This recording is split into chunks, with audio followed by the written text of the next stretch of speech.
How you guys doing today?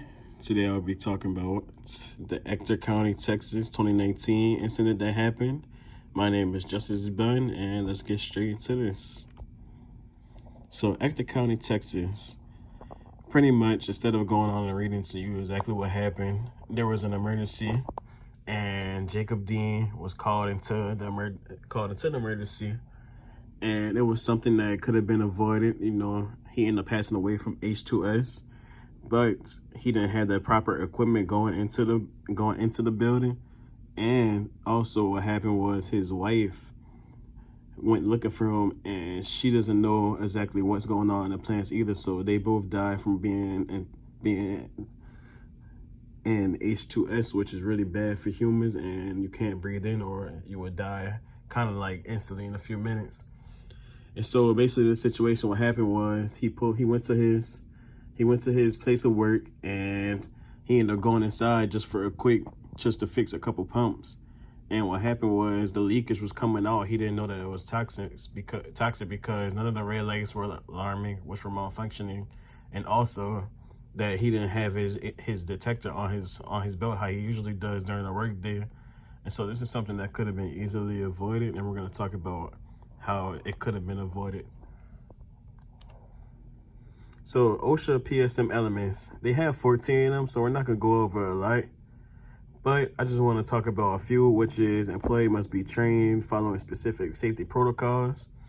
This is one of the ones that is biggest to me because I feel like it plays a lot in the role of keeping your workplace safe and healthy for everyone to come to work.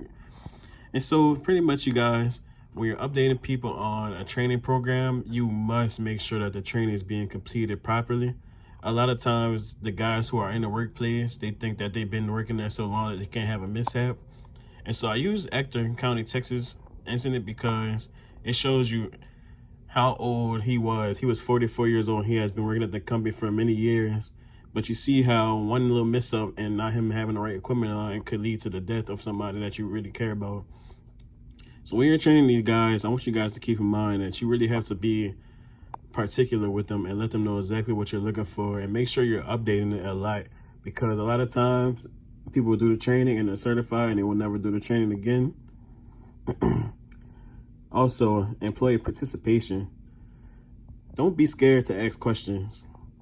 A lot of times people think that they're asked questions so they think they don't know what they're doing.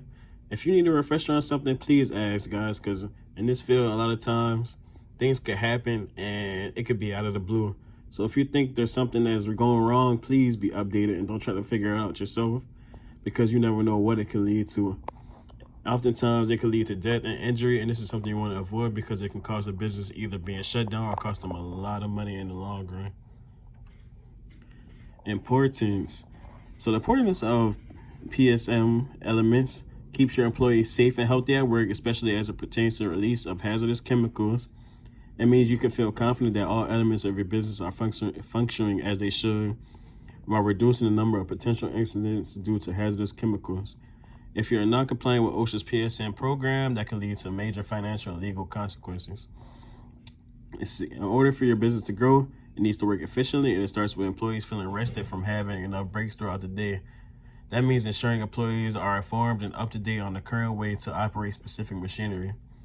So what we're talking about here is you guys want to make sure that you're following over the OSHA PSM elements they have set, because a lot of times if you're not, when people come out and inspect your workplace, it could lead to huge fines. And when you accumulate all these fines, sooner or later you will have to shut down manufacturing if it's not safe enough for employees. A lot of times in the field you'll see like hearing loss or people not wearing the right boots and things. Things like this can be easily avoided if they're given the right PPE or given the right equipment at all, just so that they can have a smooth workplace. And people don't take this as seriously as they should. This is something that's very talked about often still on how they can upgrade it. And this is something that we will always continue to try to improve on, because the employee being safe is the main goal.